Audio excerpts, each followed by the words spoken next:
Bonjour à tous, dans cette vidéo, on va voir comment se connecter à la plateforme Office 365 mise à disposition par le PO de la commune d'Uccle pour l'ensemble de ses enseignants. Quel est l'intérêt? L'objectif est de disposer d'un outil professionnel qui donne accès à une multitude de fonctionnalités.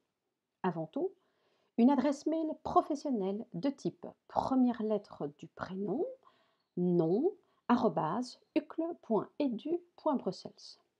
Aussi, l'accès à un espace de stockage, un drive d'une capacité d'1 Tera, soit 1000 gigas.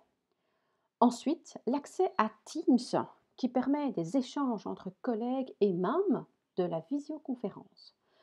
Enfin, tous les outils d'Office Online tels que Word, Excel, PowerPoint, OneNote.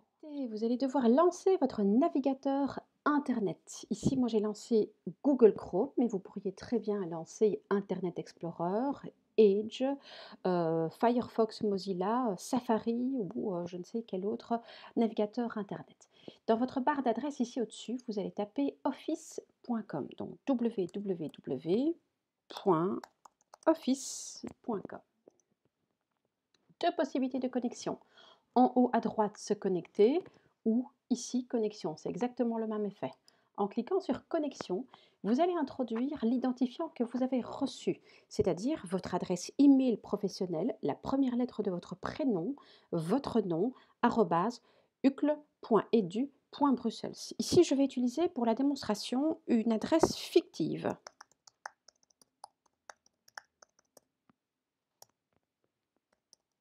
ucle.edu.bruxelles.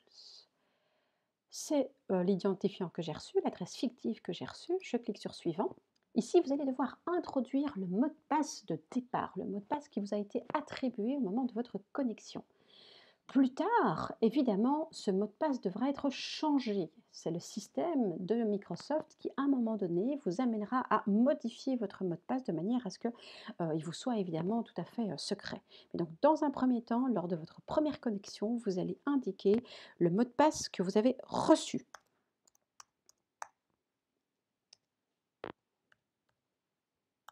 Voilà ce que j'ai reçu comme mot de passe. Je me connecte. Ah oui, alors là, il me demande si je veux rester connecté. Si j'utilise une machine qui est personnelle, oui, je peux cliquer sur oui. Si je suis à la salle des professeurs ou si je suis dans un local informatique, je vous conseille vivement de cliquer sur non. Peut-être ne plus afficher ce message si je souhaite faire en sorte de ne plus être embêté par ce message. Là, je suis sur mon ordinateur personnel. Voilà, une fois que je suis connectée sur Office 365, j'arrive sur une page qui ressemble à ceci. Qu'est-ce que je vois apparaître? Eh bien, je vois apparaître toutes les applications qui sont liées à mon compte Office 365. Ces applications qui sont présentes ici, je peux les retrouver en haut à gauche en cliquant sur l'espèce de pavé numérique qui est un lanceur d'applications. Donc en cliquant dessus, j'ai exactement la même chose qui se trouve là en plus petit. D'ailleurs, ici, au bas de cette page, il y a un endroit qui s'appelle Documents, hein, donc les documents récents que je retrouve également sur cette partie-ci. Alors pour l'instant, la partie Documents est tout à fait vide parce qu'il s'agit d'une adresse fictive que je viens d'utiliser et je n'ai consulté aucun document ici pour l'instant. Lorsque vous, au fur et à mesure, vous allez utiliser votre compte Office 365, vous allez au fur et à mesure ici avoir toutes sortes de documents qui apparaîtront et qui seront soit des documents récents, des documents que vous allez pouvoir épingler, ceux qu'on a partagés avec vous ou d'autres documents qui méritent d'être découverts. Qu'est-ce qu'on trouve sur votre compte Office 365? On trouve l'accès à votre boîte email. Alors, pour accéder à votre boîte email, il faut cliquer sur Outlook. Je clique dessus. Voilà, alors ma boîte email professionnelle ressemble à ceci. Alors pour l'instant, il n'y a pas grand-chose parce que je viens de connecter cette adresse et j'ai fait quelques petits essais. Peut-être que vous, lors de votre première connexion, on va peut-être vous demander de faire quelques réglages du style le fuseau horaire, votre langue, hein, toute cette étape-là, je l'ai un petit peu passée parce que j'ai fait ça rapidement tout à l'heure. Alors, dans ma boîte de réception, donc ça ressemble à n'importe quelle boîte email, hein. Si vous connaissez l'environnement Outlook et l'environnement Hotmail, vous avez exactement la même disposition. On retrouve en haut bien l'accès aux différentes applications, hein, le lanceur d'applications. On retrouve toutes sortes de commandes ici. Alors, en allant chipoter dans les paramètres, on a la possibilité notamment, de changer, les couleurs du thème, donc on a ici une couleur, bleue, mais je peux modifier cela. Je peux aller chipoter plus loin pour choisir un autre fond si je préfère, si je reste sur du bleu ou allons, voilà, chercher quelque chose d'un petit peu plus, sympathique. Choisir également un mode sombre, c'est plus agréable aussi pour les yeux aussi, enfin tout dépend, tout le monde n'aime pas spécialement et d'autres petits réglages qui peuvent être aussi intéressants, comme la densité de affichage, quelque chose de complet, quelque chose de plus compact à l'apparence ou quelque chose de plus intermédiaire, moyen. Donc on peut le laisser en complet pour ma part. Les messages les plus récents en 1er, c'est des choses qui, le volet de lecture, est-ce que vous le préférez à droite ou est-ce que vous le préférez en bas? Donc le volet de lecture, c'est cette partie qui est ici. Est-ce que vous préférez cela à droite ou vous préférez cela au bas, comme ceci? Donc c'est tous des petits réglages que vous pourriez éventuellement faire, à votre guise si vous avez du temps. Alors, on va peut-être remettre en mode clair de manière à ce que ce soit plus évident pour tout le monde. Voilà, j'ai fait ces petits réglages au niveau de l'apparence. Je peux enlever cela. Qu'est-ce que je trouve également sur, ma boîte mail? Bah, je trouve, mes emails qui sont arrivés donc ici, c'est un nouveau message de Teams qui m'indique que j'ai été rajoutée, dans une équipe. Un message test envoyé par moi-même avec mon autre compte. Je retrouve ici à gauche, des volets, qui peuvent être réglés, donc ma boîte de réception, une partie brouillon avec des tests qui n'ont pas spécialement été envoyés. Ici, des éléments qui ont été envoyés, toujours à la même personne, hein, ce sont des messages tests aussi et éventuellement des choses que je pourrais supprimer, que je souhaite, récupérer. Ce qui est intéressant, c'est éventuellement ici dans cette partie à gauche, c'est de créer un nouveau dossier.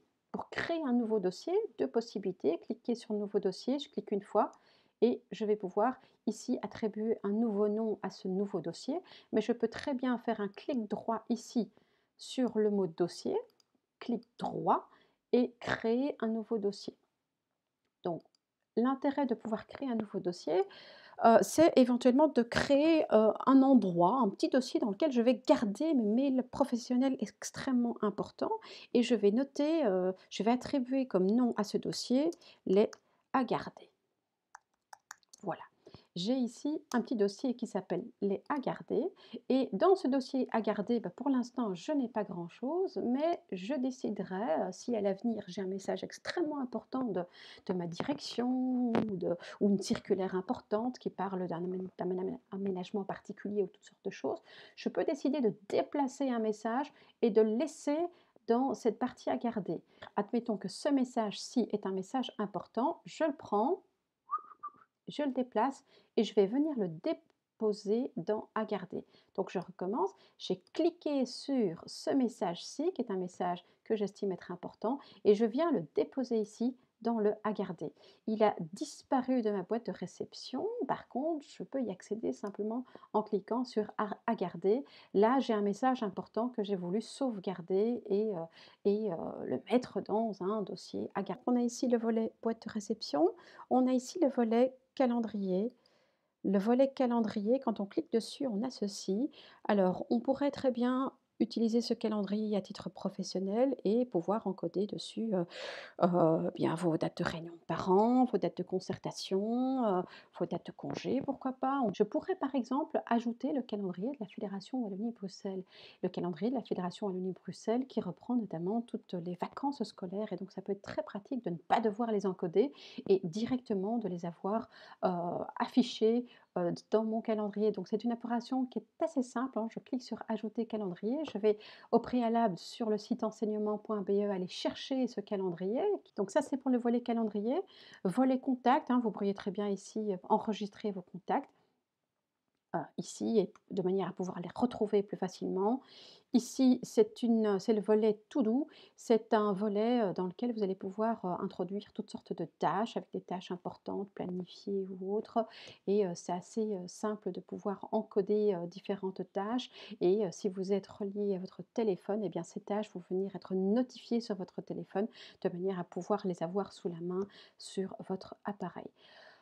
Sachez qu'il est également possible de pouvoir récupérer vos emails professionnels ou consulter vos emails professionnels sur votre téléphone ou sur votre tablette.